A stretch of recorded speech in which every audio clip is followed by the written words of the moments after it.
There are times when you might feel aimless. You can't see the places where you belong, but you will find that there is a purpose. It's been there within you all along. And when you're near it, you can almost hear it. It's like a symphony. Just keep listening, and pretty soon you'll start to figure out your part. Everyone plays a piece, and there are melodies. Each one of us. Oh, it's glorious. You will know how to let it ring out as you discover who you are. others around you will start to wake up to the sounds that are in their hearts. It's so amazing what we're all creating. It's like a symphony. Just keep listening, and pretty soon you'll start to figure out your part. Everyone plays a piece, and there are melodies. Each one of us. Oh, it's glorious. Glorious, glorious, glorious. That you feel cannot spill. You will see. It's like a symphony. Just keep listening, and pretty soon you'll start to figure out your part. Everyone plays a piece, and there are melodies. Each one of us. Oh, it's glorious.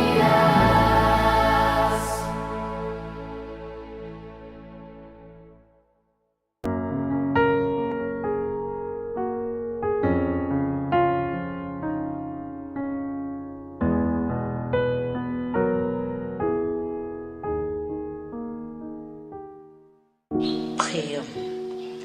Yahweh, notre Dieu et notre Père, toi qui vis et règnes dans les hauts cieux, toi qui es le consommateur de notre foi, toi qui es l'alpha et l'oméga, que ton nom soit béni, que ton nom soit élevé, que ton nom soit chanté dans les cieux et sur la terre, parce qu'à part toi, il n'y a pas un autre Dieu vers qui nous pouvons nous tourner. Tu es digne de louange, tu es digne d'exaltation. Père 3 fois saint, en ce jour, nous venons te dire merci pour toutes tes grâces, pour toutes tes faveurs, pour tout ce que tu fais pour nous. Qui sommes-nous pour mériter cela? Mais ta grâce nous a suffi en ce jour et nous te disons, Seigneur, merci. Nous voulons te présenter, ô Père, le message que donnera ton serviteur. Qu'il te plaise, ô Père, par les compassions de notre Seigneur et Sauveur Jésus, d'envoyer ton Saint-Esprit afin qu'il soit imbibé de lui et que, Père éternel, tes oreilles soient attentives, que ton peuple soit édifié et que, Père éternel, par le biais de cet Esprit Saint, beaucoup de personnes puissent croire que tu es un Dieu merveilleux et que tu peux toujours ramener dans ta bergerie.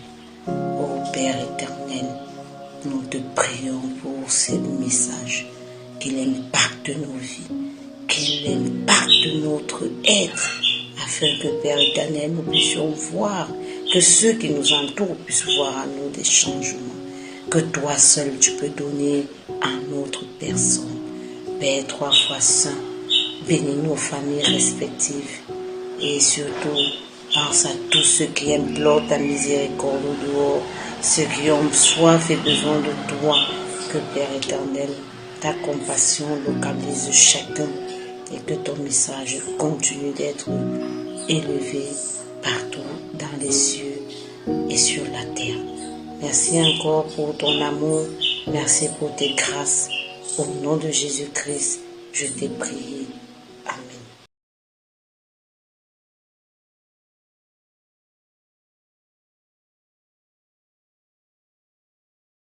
Madame, Monsieur, bonjour.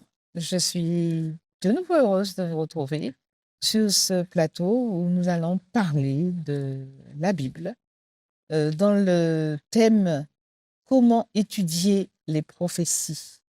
Et aujourd'hui, c'est l'étude numéro 11 que nous voyons et qui s'intitule Ruth et Esther. Je suis accompagnée toujours de deux pasteurs, David et David. Bonjour. Bonjour, Et bonsoir. nous allons prier pour commencer ce moment. Prions ensemble.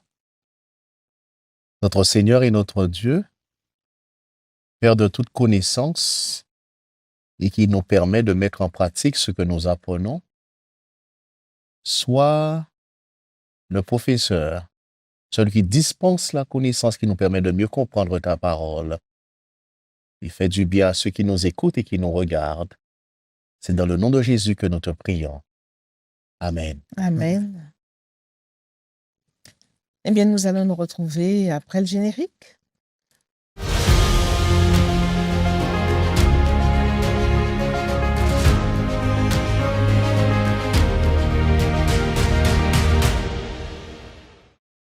Ruth et Esther. La Bible rapporte beaucoup de récits dans lesquels des femmes ont joué un rôle déterminant dans la survie et la délivrance d'Israël. Cette semaine, nous voyons donc l'histoire de deux femmes exceptionnelles, au destin exceptionnel. Elles ont marqué l'histoire du peuple d'Israël et leurs circonstances de vie préfigurent en même temps les événements de la fin. Alors, tout d'abord, Ruth. Ruth la fidèle. Dans quelles circonstances cette jeune femme étrangère apparaît-elle sur la scène? Ruth, dans le livre qui porte son nom, on retrouve Ruth. Et pour donner un petit peu le contexte quand même, il faut se rappeler qu'à l'époque, il y a une famine qui frappe le pays. Et là, le pays d'Israël en l'occurrence, et là, il y a une famille composée d'Elimelech, qui a une femme qui s'appelle Naomi, et qui a aussi deux fils. Cette famille va partir s'installer, quitter Israël pour aller à Moab. Moab, c'est une ville hors du territoire. Et là-bas, Elimelech, le mari de Naomi, va mourir, malheureusement, laissant Naomi, sa femme, veuve. Les deux fils d'Elimelech, qui sont Malchon et Kilijo, vont prendre des femmes moabites, puisqu'ils sont dans le pays de Moab, et en l'occurrence, il s'agit de Ruth et Orpa. Malheureusement, les deux fils d'Elimelech vont eux aussi mourir, donc l'histoire est assez tragique en fait, lorsqu'on regarde. Et donc, on se retrouve avec Naomi, veuve, qui est accompagnée de ses deux belles-filles, veuves elles aussi. Également. Donc, c'est dans ce contexte de désespoir, si j'ai envie de dire, qu'on se retrouve, et c'est dans ce contexte dans lequel va évoluer cette femme Mm. qu'on appelle Ruth. Alors, je note au verset 1er de Ruth, hein, le chapitre 1er, que c'est un homme de Bethléem. Mhm. Bethléem veut dire la maison du pain. Tout à fait. Or, c'est la famine, à tel point que cette famille doit s'exiler pour survivre. N'y a-t-il pas là une ironie du sort? Ironie du sort, paradoxe, et je nous appelle à vraiment essayer de réfléchir. Parce que dans une des leçons que nous avons fait ensemble, David, tu nous disais qu'on s'attend parfois à ce que les chrétiens soient sur une île paradisiaque et toujours de l'argent sur leur compte et les plus belles voitures et une famille extraordinairement équilibrée. Mais visiblement, la maison du pain manque de pain. Mhm. Et est-ce que ce n'est pas le schéma de notre vie parfois? Il y a des choses qui nous manquent. Il y a des choses pour lesquelles nous intercédons ou nous n'arrêtons pas de prier Dieu et pourtant, nous ne l'avons pas. Alors le pain physique peut arriver à manquer, mais dans Bethléem, le pain spirituel, il est toujours là. Et c'est là la différence, mes amis. Même si nous manquons parfois du pain physique, du matériel, mais si notre spiritualité est élevée auprès de Dieu, et cela nous permet de vivre et d'aborder les choses différemment. Mhm.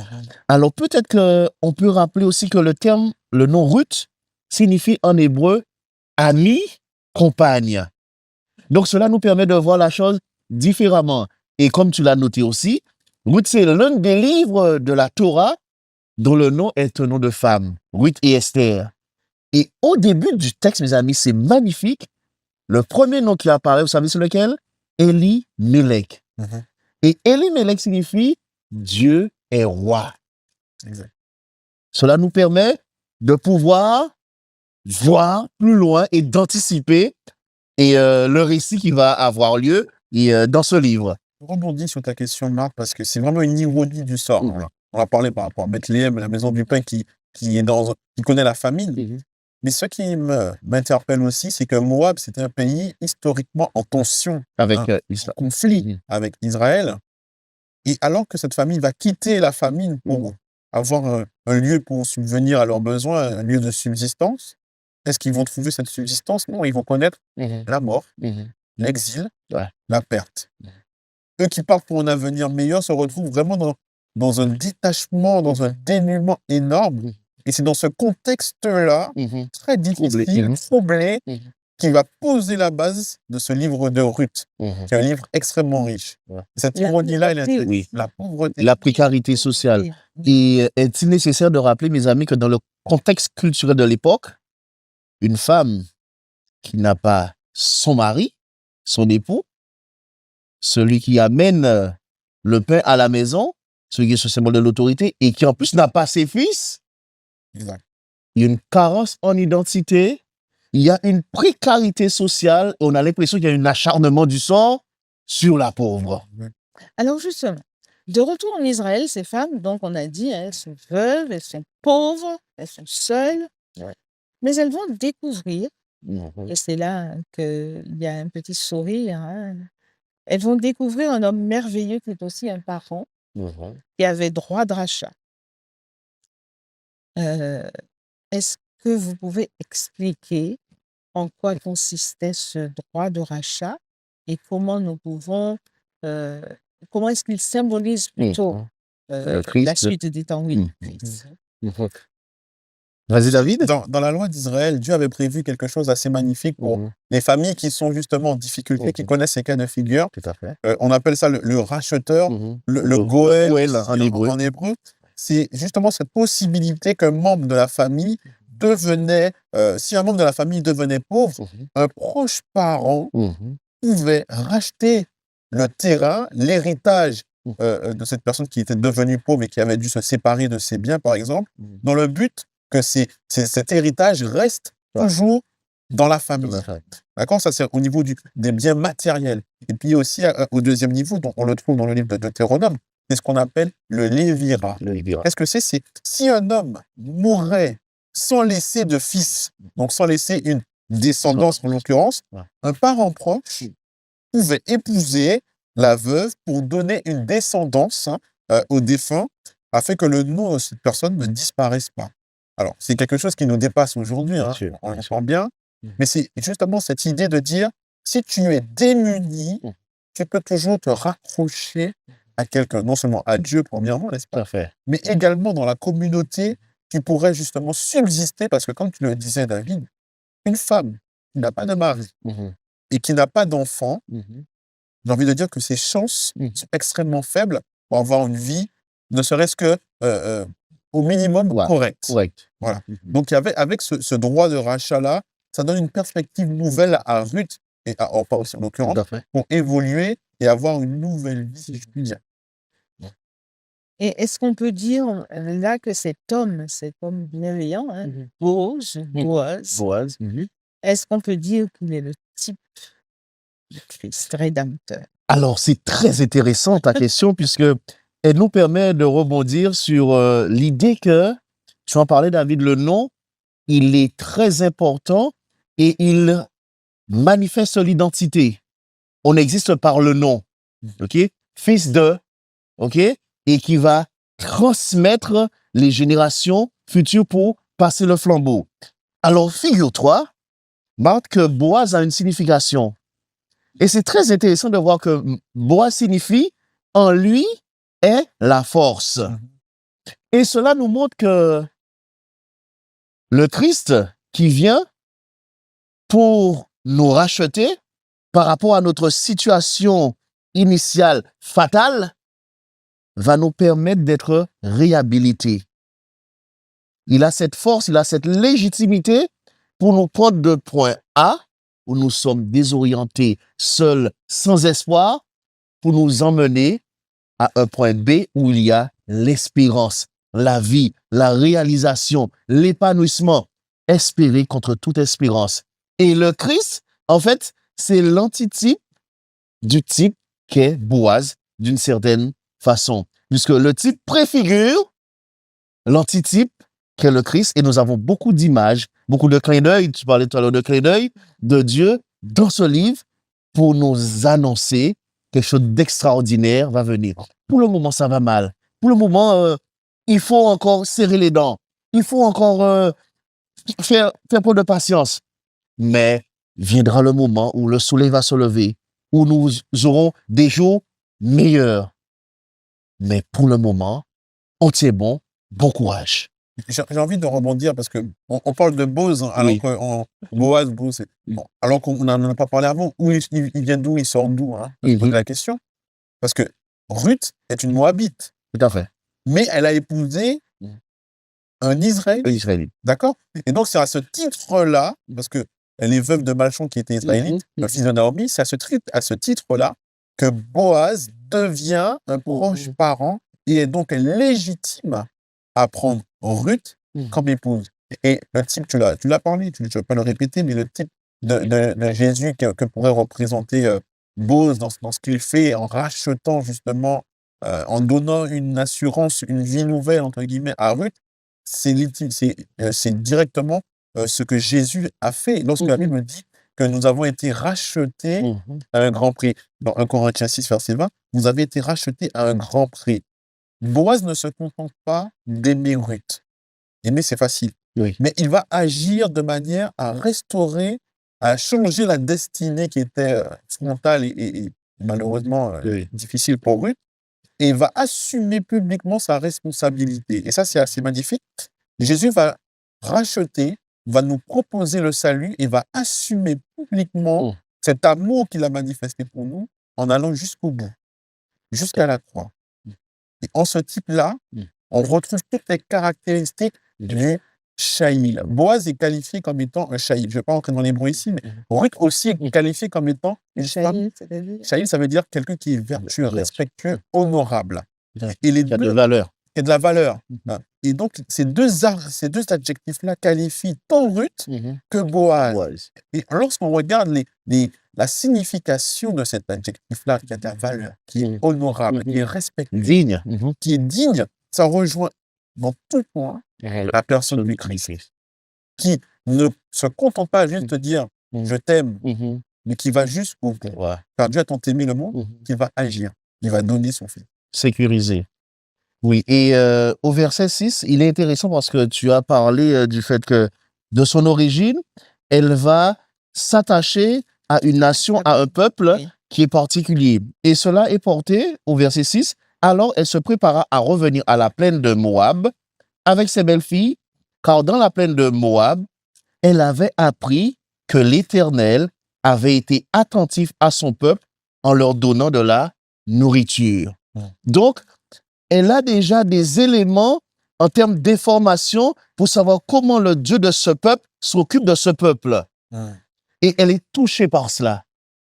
Et l'ensemble du récit ira de surprise en surprise. Et vous connaissez notamment. Pour vous, internautes qui peut-être ne connaissez pas, Mhm. Ruth va s'attacher à sa belle-mère. Tout à fait. Elle va la suivre jusqu'au retour dans Israël. Mhm. Et non seulement elle va s'attacher à sa belle-mère, mais elle va également prendre Dieu comme son Dieu. Tout à fait. Hein. Elle dit, elle fait une Mhm. très belle déclaration. Tout à fait. Belle-mère Naomi, ton Mhm. peuple sera mon peuple. Ton Dieu sera mon Dieu, où tu mourras, je mourrai, et je serai enseveli. Preuve de fidélité extraordinaire. Ruth, la fidèle. Rappelons que cette Moabite, cette étrangère, grâce à sa fidélité, est devenue l'arrière-grand-mère du célèbre roi David. Tout à fait. Et qui va donner ensuite Est un ancêtre du du Christ. Christ. Du Christ. Alors, voilà, c'est comme ça qu'on peut donc identifier ce petit livre qui peut-être de prime abord ne Tout à fait. paraît juste raconter une histoire. Très court, 4 chapitres. Il y a beaucoup de choses à dire sur Voilà. ça, mais Voilà. c'est vrai que le fait d'être étrangère et d'être inclus dans la généalogie du Seigneur, Ouais. rien que là, on aurait pu Oui, parler oui, encore expliquez longtemps. ça, Ouais, ouais. expliquez ça. En fait, moi, j'y vois vraiment une allusion pour dire que Dieu ne fait exclusion Genre de personnes. de personne. De personnes. Quelle que soit l'origine, la Le fait que culture. voilà. Ruth, une étrangère, puisse faire partie de la lignée du Seigneur montre que Dieu, justement, a un évangile qui touche Mhm. tout à chacun. Tout à fait. Si Universel. seulement, nous, comme Ruth, chacun arrive à se positionner pour dire Mhm. ton Dieu Ouais. sera mon Dieu. Ouais.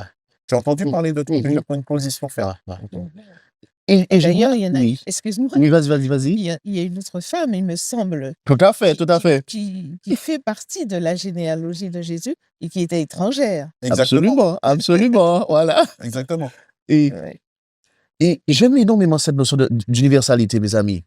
Vous vous rappelez que quand le peuple d'Israël sort d'Égypte et que Dieu va lui transmettre ses ordonnances, ses paroles, Dieu va lui dire fais attention à ton traitement vis-à-vis des étrangers, car toi-même, tu as été étranger en Égypte. Exactement. Donc, traite les étrangers, ceux qui ne sont pas issus du même territoire que toi, qui ont ce bagage génétique commun, traite-les comme si c'était en fait tes frères. En fait, tous les humains sont des frères.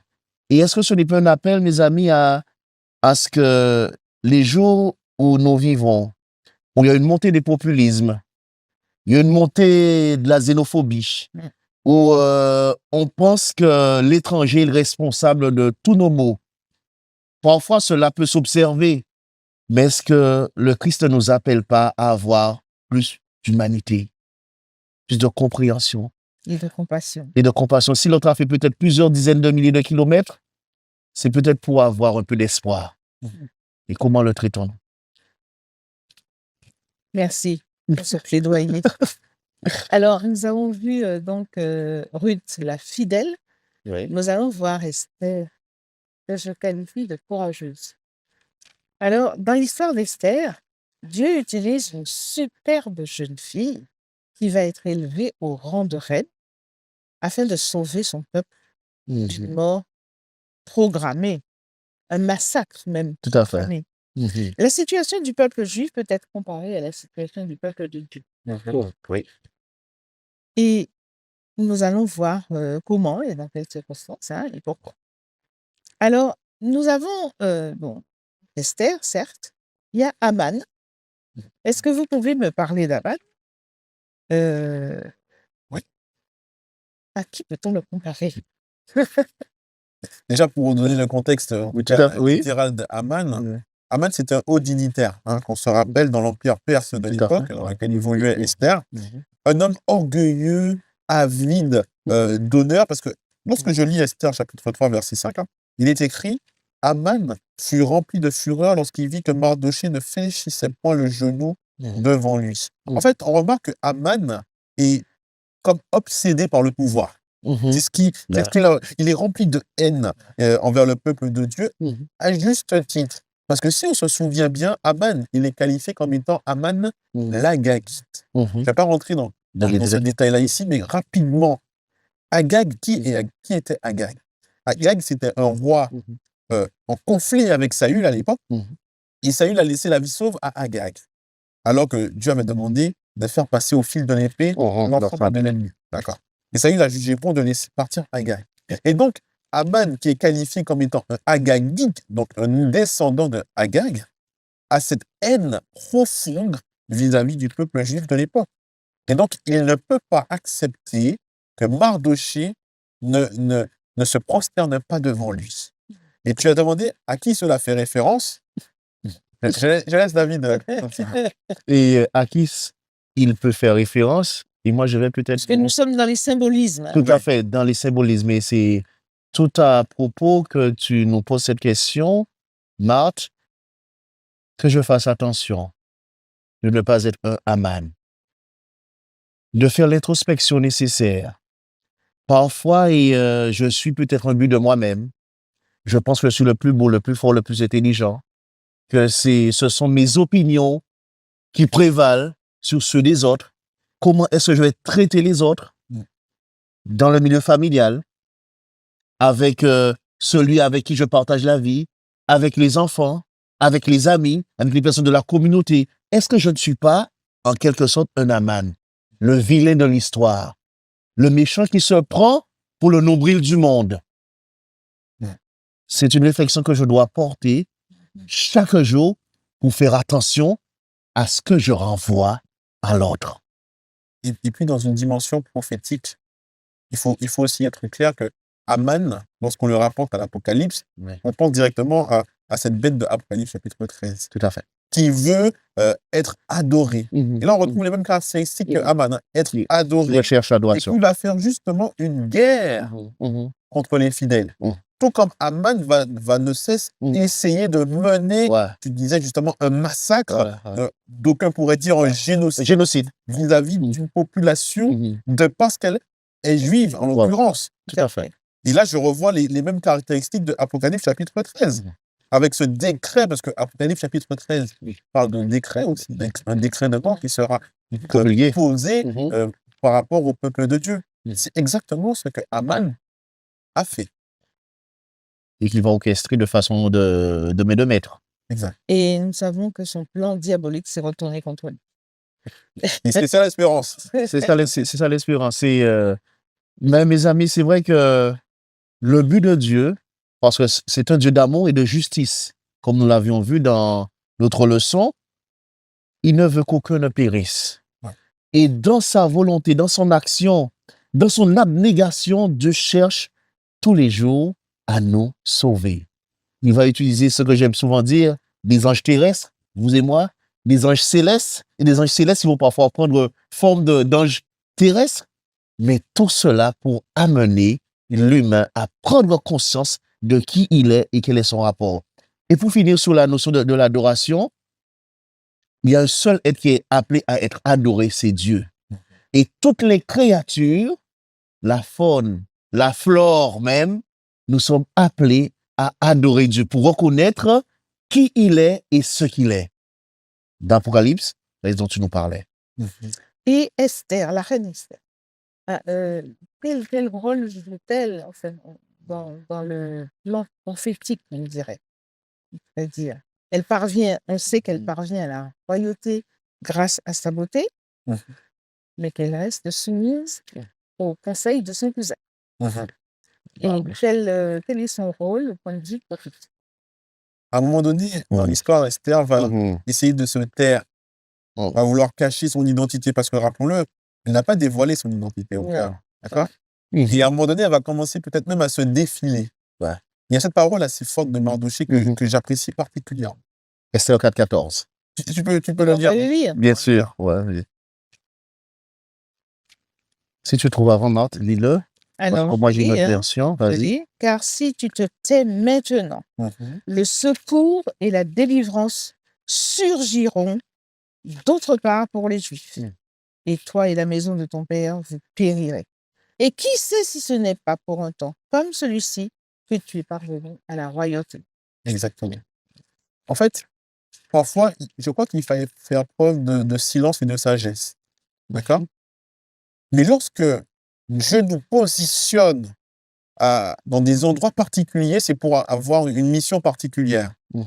Et Esther va avoir justement ce recul nécessaire pour se dire, il est temps de me positionner et donc d'aller remplir ma mission et d'aller se présenter devant le roi au risque même de sa vie, en l'occurrence. Absolument, D'accord. absolument. Donc, elle va quand même être dans un extrême énorme, non pas que pour elle, parce qu'elle aurait pu dire, moi je serai sauvée, Ouais. mais surtout pour l'ensemble de son peuple. De son- Et donc, elle va porter ce message, elle va se faire être témoin, messagère du message de Dieu auprès d'une autorité puissante pour le message, pour la cause de Dieu en vue de sauver le peuple, en l'occurrence le peuple juif. Alors, on voit que le peuple juif a une situation plus que préoccupante. Cela représente évidemment la situation du peuple de Dieu aux derniers jours. Mais je voudrais savoir, mais pourquoi, selon vous, est-ce que Dieu permet que son peuple souffre? Il passe par des épreuves. Alors, pardonne-moi d'être un peu philosophique, sans être philosophe. Et je lisais cette citation que certains vous avez déjà lue sous d'autres formes. Les temps de confort n'ont jamais produit des hommes et des femmes vaillants.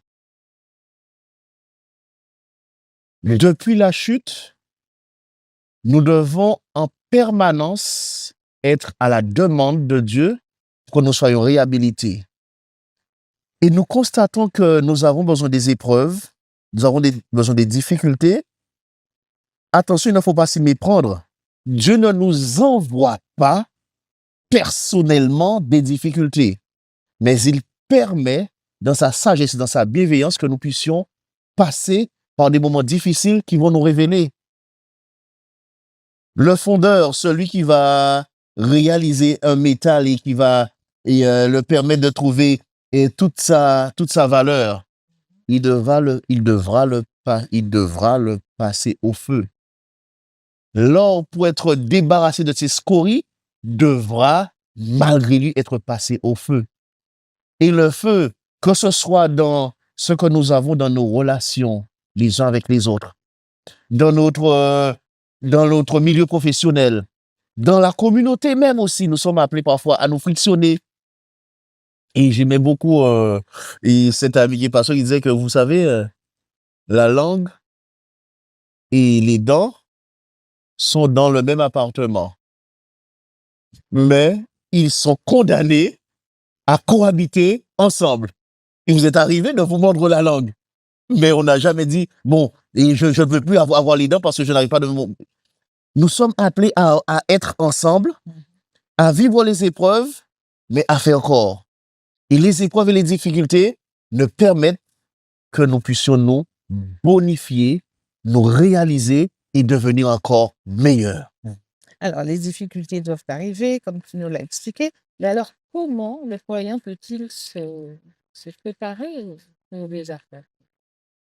Je crois que c'est bien de rappeler que Dieu ne provoque pas toujours l'épreuve. Hein? Mais il utilise. Dieu utilise l'épreuve que nous subissons. Maintenant, comment le croyant peut se préparer à affronter l'épreuve? C'est souvent au pied du mur qu'on voit les oublier. Je crois qu'il faut faire preuve de sagesse. Tout à fait. Parce qu'on peut toujours arriver ici, bomber le temps, c'est dire que dans l'épreuve, je ferai ça, je serai comme ça, rien ne m'arrivera, je serai fidèle et juste. C'est la prière que je formule pour nous. Maintenant, je crois qu'il faut quand même être humble. Comment se préparer? C'est justement affronter les petites épreuves que nous avons Tout à fait, de chacun. au quotidien, avec cette même fidélité, cette même constance, qui nous permettra, le jour où une épreuve plus dure que toutes celles que nous avons déjà vécues, peut-être, nous pourrons nous rappeler et je pense que Dieu saura nous rappeler comment tu as traversé toutes ces difficultés Mhm. et comment tu as vu ma main à chaque fois. Je suis Absolument. encore avec toi. Ça me fait penser à ce cantique, hein, Hymne et louange, Mhm. contre les bienfaits de Dieu, Mhm. parce que sinon, il faut les mettre devant les yeux. Absolument. Pour se le Là, rappeler. tu rappelles que Dieu est grand, hein, Mhm. mais sinon, j'oublie. L'homme est oublié. Absolument. Dommage. Mais la personne qui est en plein dans les difficultés ou dans les Mhm. souffrances Mhm. ou dans les épreuves, Mhm. comment la réconforter? Mhm. Comment, que lui dire?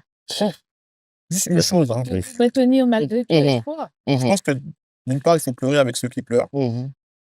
Bien souvent, en tant que chrétien, on va toujours marteler, soyez toujours joyeux. Ouais, ouais. Priez sans cesse. Ou sois fort. Sois fort. Ouais. Je pense qu'il faut pleurer avec ceux Il a qui dit. pleurent. Ah, Et Jésus absolument. pleurait. Absolument. Absolument. Lorsque la douleur est là, il faut Mhm. prendre le temps d'accueillir la souffrance de l'autre. Ouais. Maintenant, on est là pour accompagner. Même au Mhm. cœur de ma souffrance, je peux être aussi un relais de l'amour de Jésus pour quelqu'un d'autre. Moi, Mhm. dans ma Mhm. souffrance. Mhm. Mais si je suis que dans l'injonction, Mhm. Yaka, faucon. il y a qu'un faut que tu sois fort. Mhm. Faut que tu es chrétien, tu vas y arriver. Mhm. Je crois que c'est pas la méthode Ouais. que Dieu nous enseigne. Ouais. Voilà. Et je suis tout à fait d'accord avec toi, David. Chez nous, aux Antilles, nous avons ce que nous appelons les veillées mortuaires. Et très souvent, vous le savez, quand on arrive dans la veillée, on va près de la famille, on dit, vas-y, sois fort, courage, ça va aller, ça va aller, ça va aller. Mais très souvent, les personnes ont tellement entendu ces phrases et que ça devient lassant, obsédant et que cela est contre-productif. Parfois, la meilleure attitude, c'est juste d'être présent. Mm. Juste d'être présent et de par main notre sur présence, l'épaule. une main sous l'épaule et sans la moindre parole.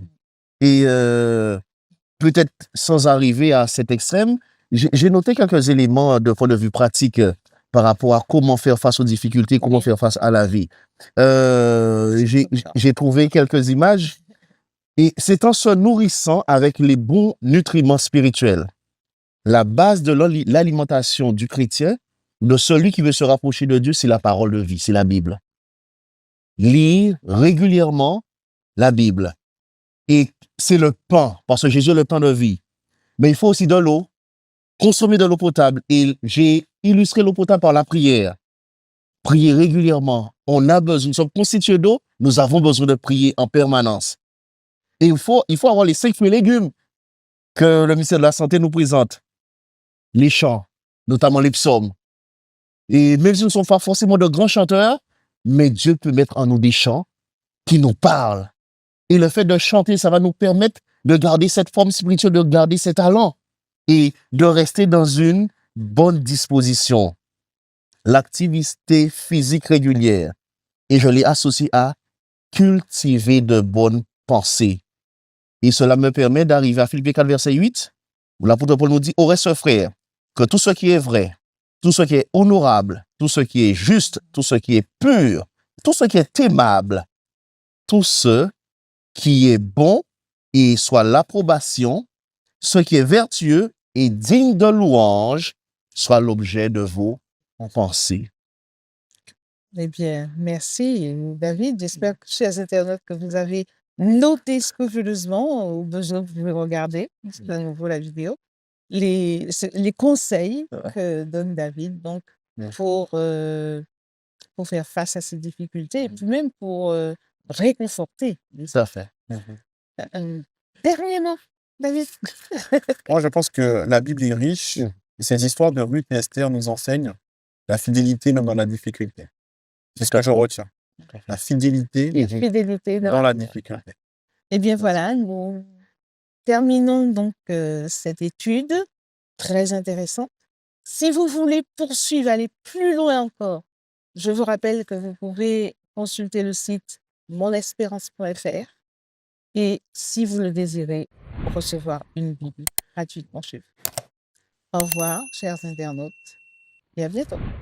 Et merci. Merci, Bart. David. Merci, David. Merci à Jacques.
Chers frères et sœurs en Christ, chers amis et auditeurs, bonjour et bon sabbat.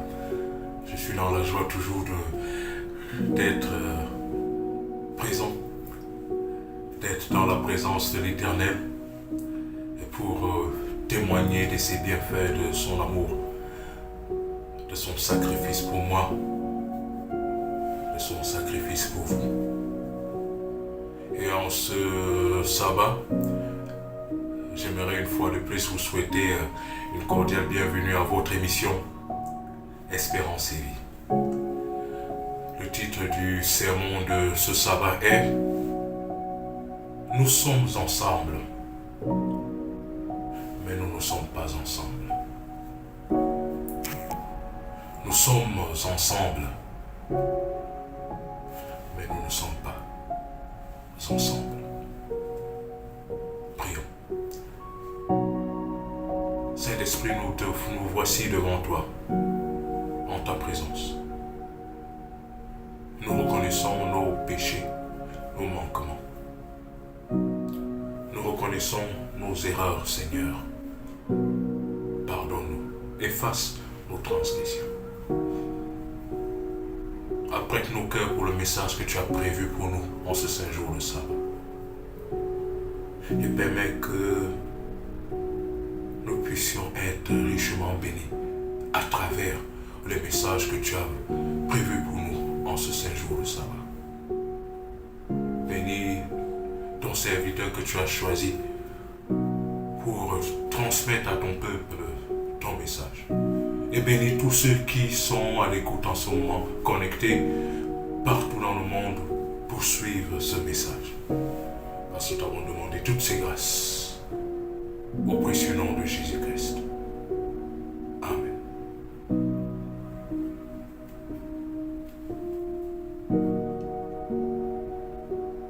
Nous sommes ensemble, mais nous ne sommes pas ensemble. Nous sommes ensemble, mais nous ne sommes pas ensemble. Je me souviens, lorsque j'étais en classe de seconde, nous sommes partis passer c'était lorsque j'étais en classe de troisième. Nous sommes partis chez nos oncles maternels passer les vacances. Et comme des enfants qui ont reçu une bonne éducation de leurs parents, mon petit frère, le feu Étienne, mon Koumonti Étienne, et moi, nous arrivés au village maternel, nous étions heureux.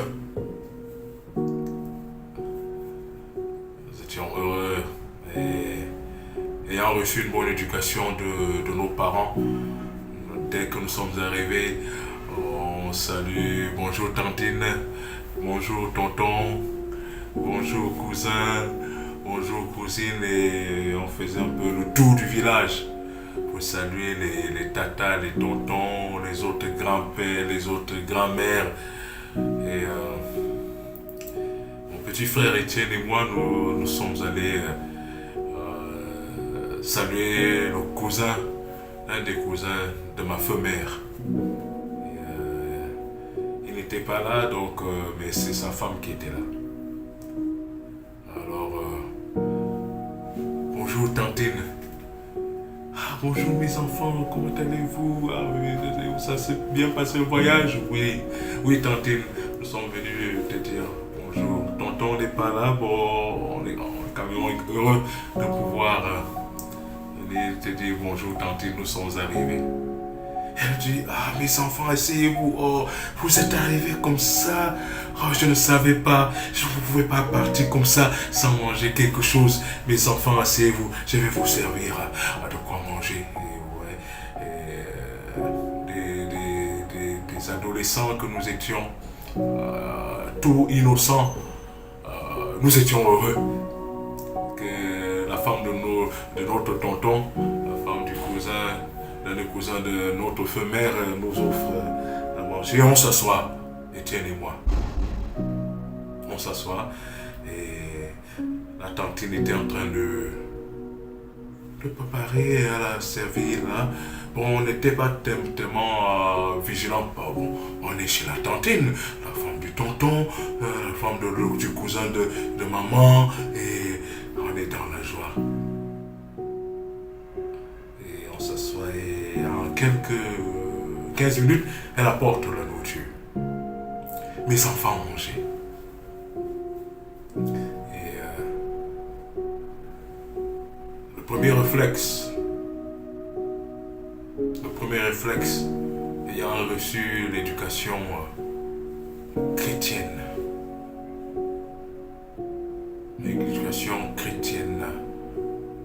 adventiste du 7e jour, où nous savons qu'avant de manger, il faut prier. Avant de faire toute chose, il faut prier.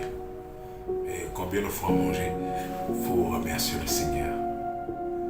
Et mon petit frère et moi, mon petit frère Étienne, nous avions eu le même premier réflexe de dire remercier le Seigneur pour ce repas qui nous a été offert par notre tantine. Et après avoir prié en 1 ou 2 minutes, dès qu'on dit Amen, mes chers amis, vous ne savez pas, vous ne pouvez pas imaginer ce qui s'est passé. J'ai dit que le titre du sermon c'est quoi? Nous sommes ensemble, mais nous ne sommes pas ensemble. Nous sommes ensemble, mais nous ne sommes pas ensemble.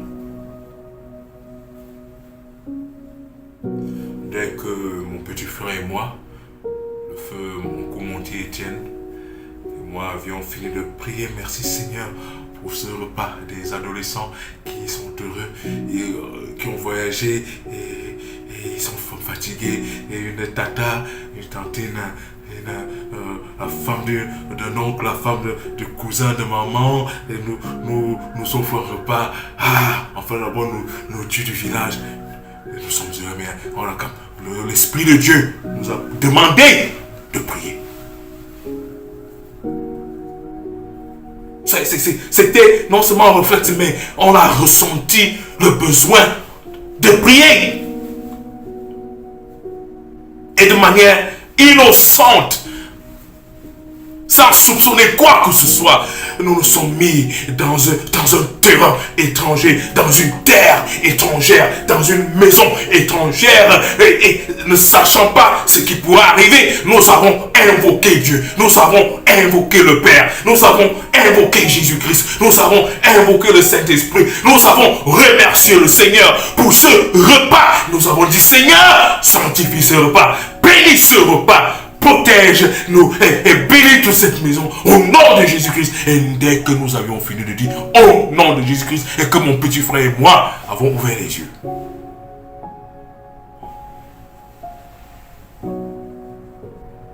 le bol de nourriture s'est renversé tout seul. Je vous dis bien que le bol de nourriture s'est renversé tout seul. On n'a jamais vu ça, on n'avait jamais vu ça. Vous savez, les assiettes là, placées à même le sol, et personne ne bouge l'assiette, et l'assiette se fait quoi? Se soulève tout seul et se renverse. Je vous parle au nom de l'Éternel Dieu Tout-Puissant. Tout le monde regarde mon petit frère Étienne me regarde, je regarde Étienne. Les autres cousins et cousines, les enfants de mon oncle, du cousin de maman, qui étaient là, même la tata, la femme du cousin de notre oncle, la femme du cousin de notre mère. Et tout le monde était à la cuisine, c'était la cuisine traditionnelle et tout le monde a vu cet acte.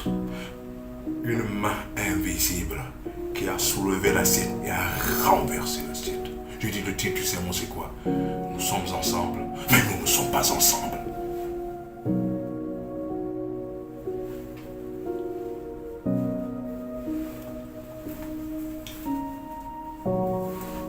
C'est triste quand vous constatez, quand vous saviez que vous étiez ensemble. C'est triste quand vous saviez que vous étiez les meilleurs amis. C'est triste quand vous saviez que vous étiez des frères et sœurs, la même famille. C'est triste quand vous saviez que vous étiez des camarades de classe. C'est triste quand vous saviez que vous étiez des collègues. C'est triste quand vous saviez que vous étiez des compagnons, des copains, des copines, et que subitement, Dieu ouvre vos yeux et vous vous rendez compte que tous ces temps que vous croyez que vous étiez ensemble, et subitement, vous vous rendez compte que vous n'étiez pas du tout ensemble.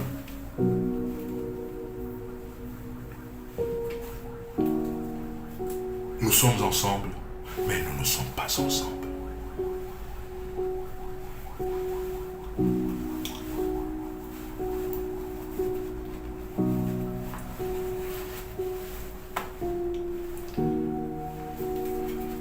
Dès que cet événement s'est déroulé, dans le village maternel, dans la cuisine de la femme, du cousin de maman, et que mon petit frère Etienne et moi avions vu ce qui s'est passé, nous avions compris que nous étions en terre étrangère. Nous avions compris que nous étions au milieu des loups. Nous avions compris que nous étions à Babylone. Nous avions compris que nous étions en Égypte. Mon petit frère et moi, avec toute la politesse possible, nous n'avons dit aucun mot malveillant envers la tata. Nous nous sommes levés. On dit que bon, tata,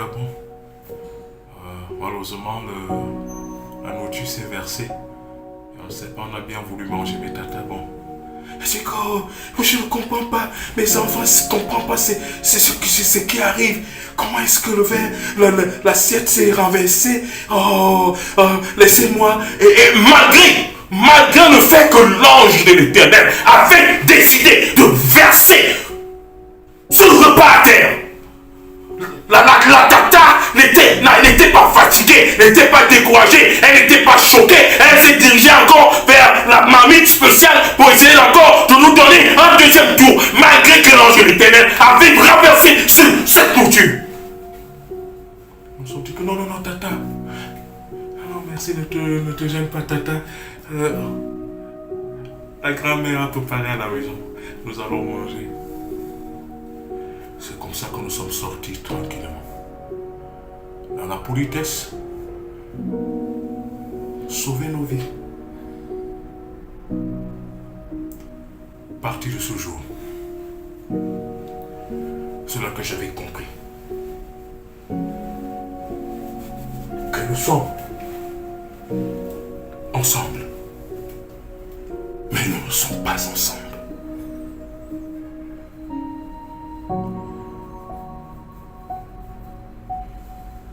Et c'est par là que j'avais compris lorsque Jésus dit dans la Bible, maudit soit celui qui met sa confiance en un homme. Notre confiance doit être seule en Jésus-Christ. Ma soeur, ta confiance doit être uniquement en Jésus-Christ. Comprends bien. Tu peux oublier tout ce que je viens de dire. Tu peux oublier toute l'histoire. Tu peux oublier ce témoignage. Mais n'oublie pas, ma soeur. Une seule confiance. Une seule personne. Jésus-Christ. Une seule confiance. Une seule personne. Dieu le Père. Une seule confiance. Une seule personne. Dieu le Saint-Esprit. Le reste.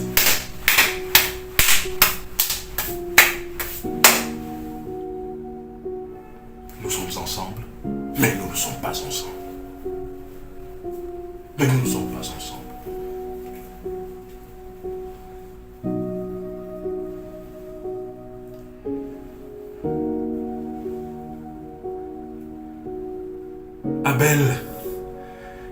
aimait son petit frère Caïn.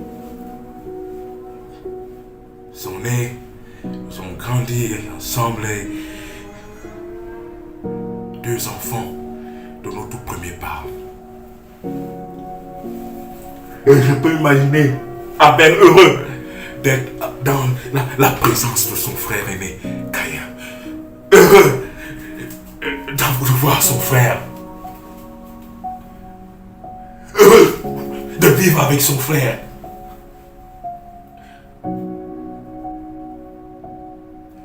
La toute première personne qui est née n'est pas Adam. La toute première personne qui est née n'est pas Ève. Comprenez bien l'importance de Caïn.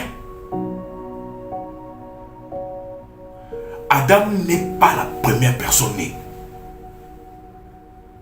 Ève n'est pas la première personne née. Ève n'est pas née. Adam n'est pas né. Ils ont été quoi? Créés. Dans le sens littéraire. Ils ont été créés. Ils ne sont pas nés à travers une femme et un homme. Ils ont été créés. La première personne de l'histoire de l'humanité qui est née, c'est Caïn. C'est le premier né de l'histoire de l'humanité. Donc, vous comprenez donc que Caïn n'était pas n'importe qui.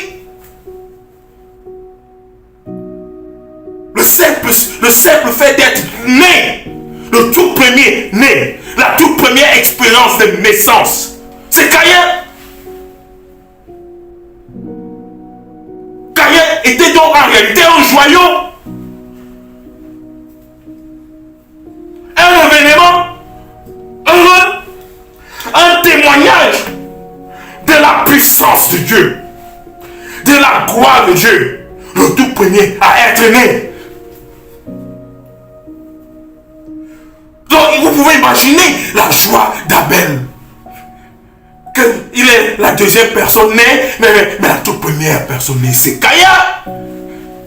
Il est heureux d'être avec son frère, son grand frère, celui-là que Dieu a autorisé le miracle de la naissance, de la procréation, la toute première créature créée, procréée, le tout premier né, Caïn. Caïn était important.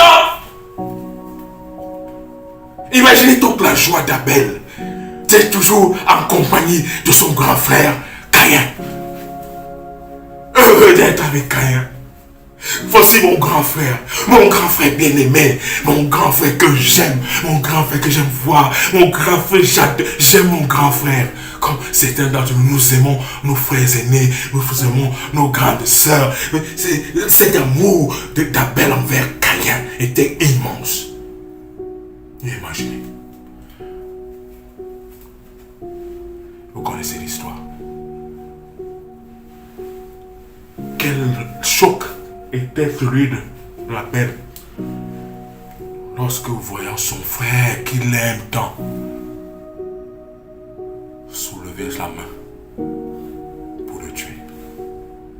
Nous sommes ensemble, mais nous ne sommes pas ensemble. Tu crois être ensemble quelque part, mais tu ne l'es pas.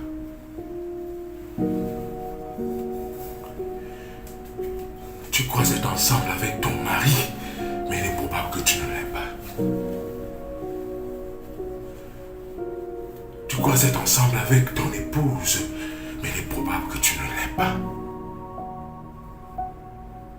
Tu crois être ensemble en famille, mais il est probable que vous ne soyez pas du tout ensemble. Tu crois avoir un confident, une confidente, la personne à qui tu dis presque tout.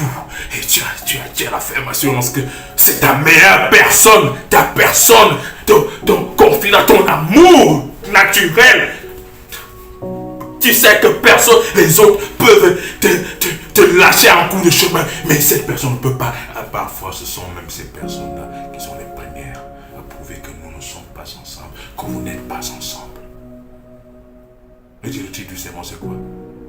Nous sommes ensemble, mais nous ne sommes pas du tout ensemble.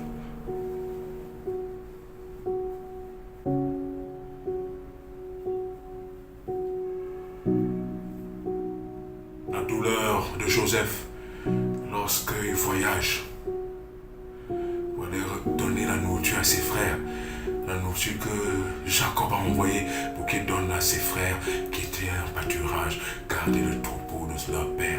Et Joseph, dans la joie, dans l'amour, il est comme à distance, il voit les éclats, il voit ses grands frères à distance, même s'il il ne les entend pas, mais il les voit, il est heureux.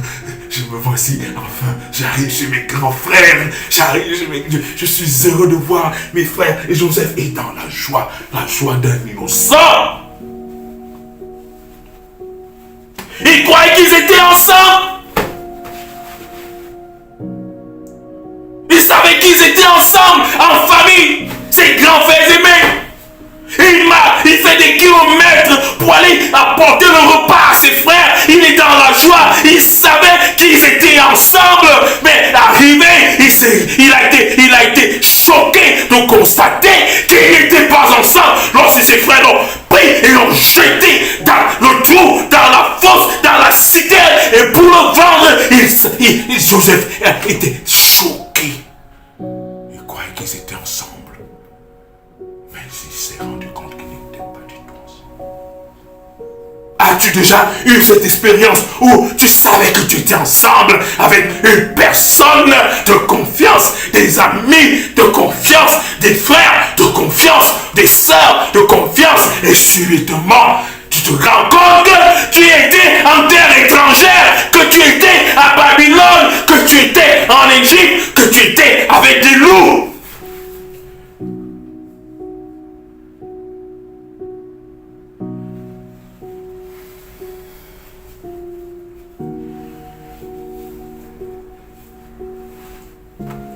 Combien de personnes nous avions déjà enterrées? Ces personnes qui ont été tuées par leurs propres amis, par leurs propres copains, copines, par leurs propres membres d'église, par leurs propres membres de famille.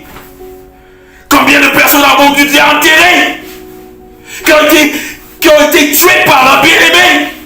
Ils croyaient ces personnes croyaient qu'elles étaient ensemble. Malheureusement, la réalité a montré que ces personnes n'avaient jamais été ensemble. Nous sommes ensemble, mais nous ne sommes pas ensemble.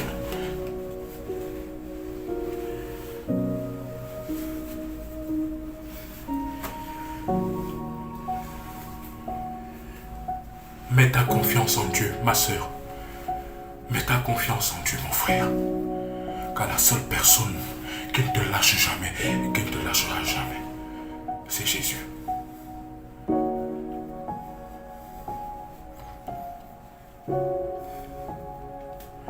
La seule personne qui ne te tournera jamais le dos, c'est Jésus. La seule personne qui ne te tourne, qui ne va jamais te vendre, c'est Jésus. La seule personne qui est avec toi dans le bonheur, qui est avec toi dans le malheur, dans toutes les situations de la vie, c'est Jésus. Le seul véritable ami, c'est Jésus. Pourquoi donc tournes-tu ton dos à Jésus? Pourquoi donc fais-tu les choses qui blessent Jésus, qui transpercent Jésus? Chaque jour, nous faisons des choses qui nous poignardons Jésus. Pourtant, c'est la seule personne qui nous a jamais tourné le dos. Jésus est la seule personne qui t'a jamais tourné le dos, qui t'a jamais trahi, qui te donne le souffle de vie chaque jour. Et il frappe à la porte de ton cœur, mon frère, ma soeur, mon fils, ma fille. S'il te plaît, si tu entends ma voix, n'endurcis pas ton cœur. Ne fais pas confiance à ces gens. Tu crois être avec ces gens. Vous n'êtes pas ensemble. Je suis la seule personne qui est morte pour toi. Je suis la seule personne qui est ressuscitée pour toi. Je suis la seule personne qui reviendra et qui te prendra avec moi, mon frère, ma soeur, ma fille, mon fils. Pourquoi me tournes-tu le dos? Jésus-Christ est morti parce que chaque fois nous pouvons à Jésus-Christ que nous ne sommes pas ensemble.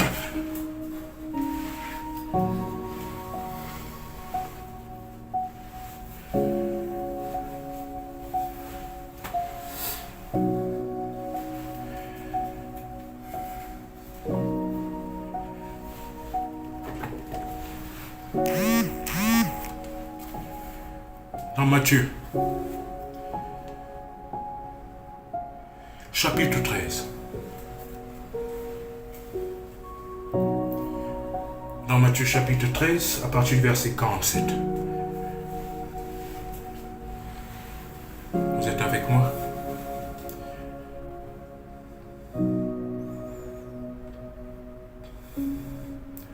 Nous sommes ensemble, mais nous ne sommes pas ensemble.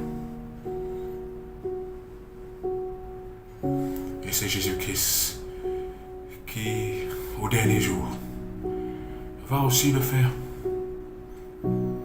Parce qu'au dernier jour, la vengeance est à lui. Jésus va le faire aussi.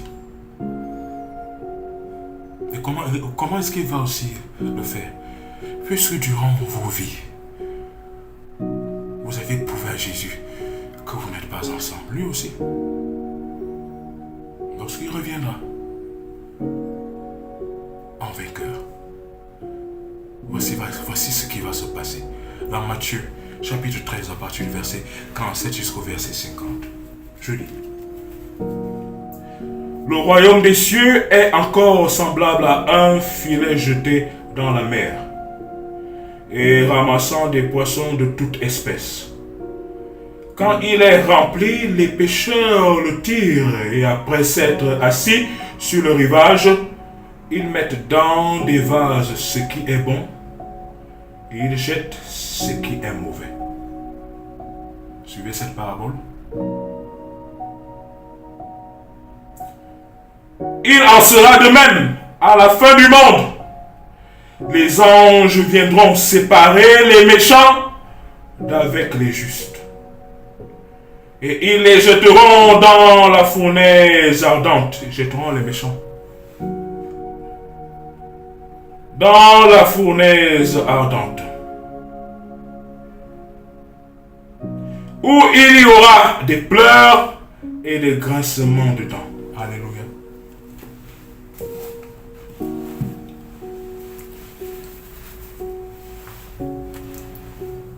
Continue donc à faire ce que vous êtes en train de faire.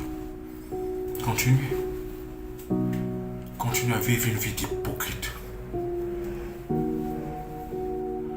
Continue donc à vivre une vie d'égoïste. Continue donc à vivre une vie d'impureté, d'idolâtrie. Continue donc à vivre cette vie d'adultère, de fornicateur. Continue donc à vivre cette vie de menteur,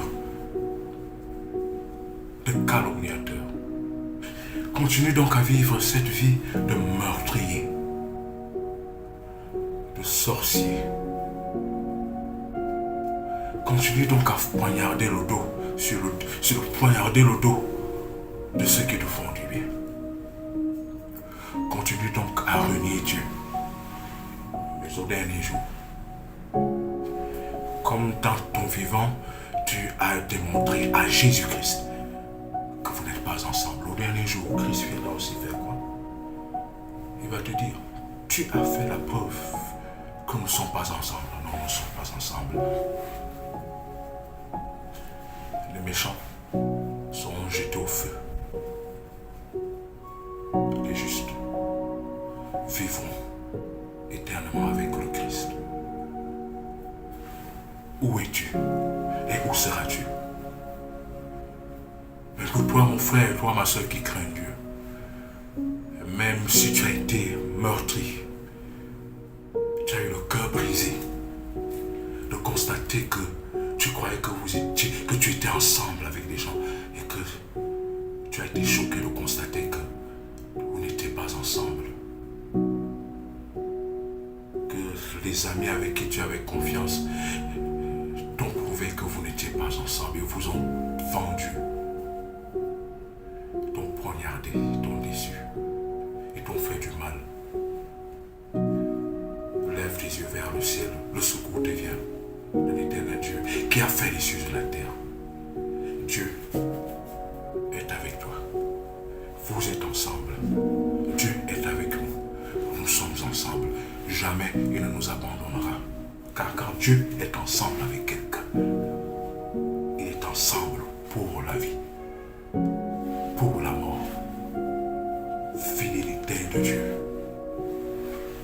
Et si vous avez eu confiance aux hommes, aux femmes, sachez que vous courez aussi le risque de constater brusquement et brutalement que vous n'étiez pas ensemble.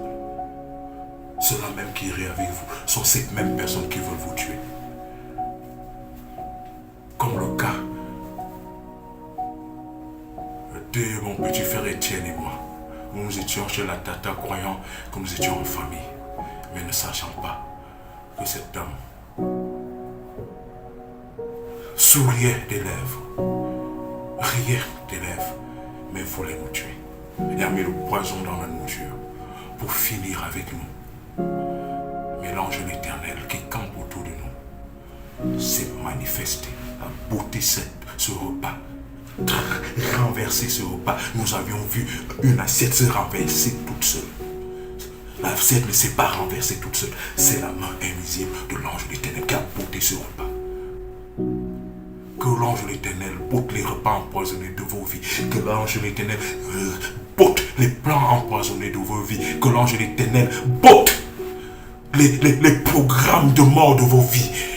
Que l'ange de l'Éternel botte vos ennemis. Que l'ange de l'Éternel botte les malédictions qui sont jetées vers vous. Que l'ange de l'Éternel botte les plans de vos ennemis et qui vous donne le succès, la vie. Au nom de Jésus-Christ. Amen. Nous sommes ensemble. Mais nous ne sommes pas ensemble. Jésus-Christ est le meilleur des amis. Que l'Éternel vous bénisse. Amen.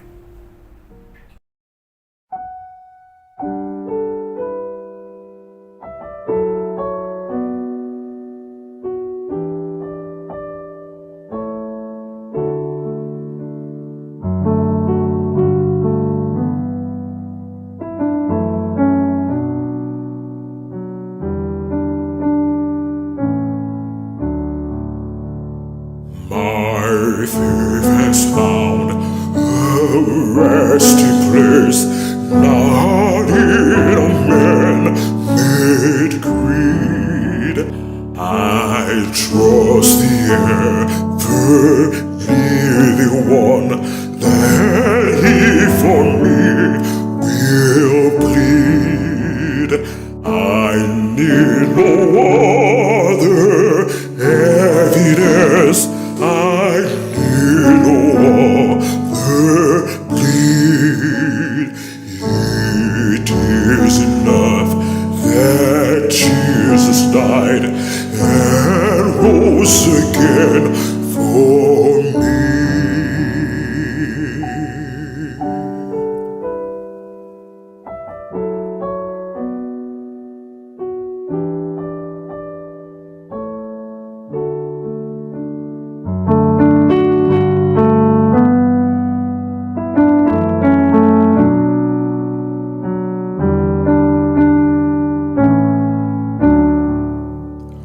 Mon espérance est en Jésus, en lui je me confie.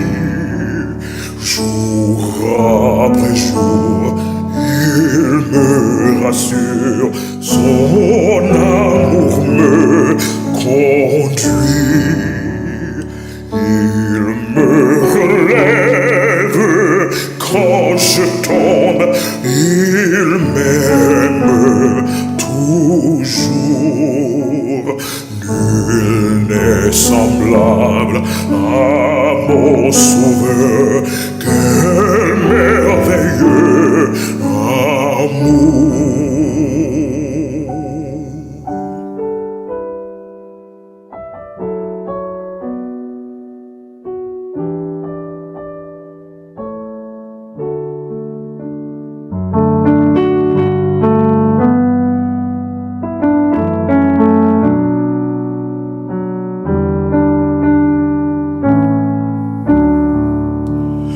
My soul is resting on the word, the living word of God.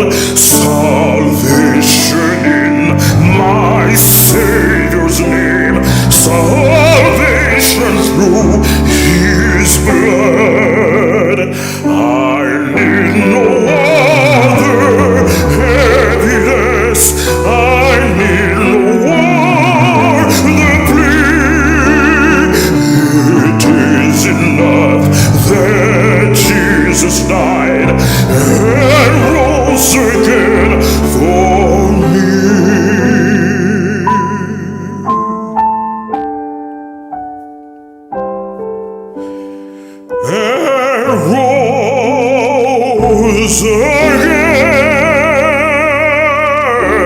for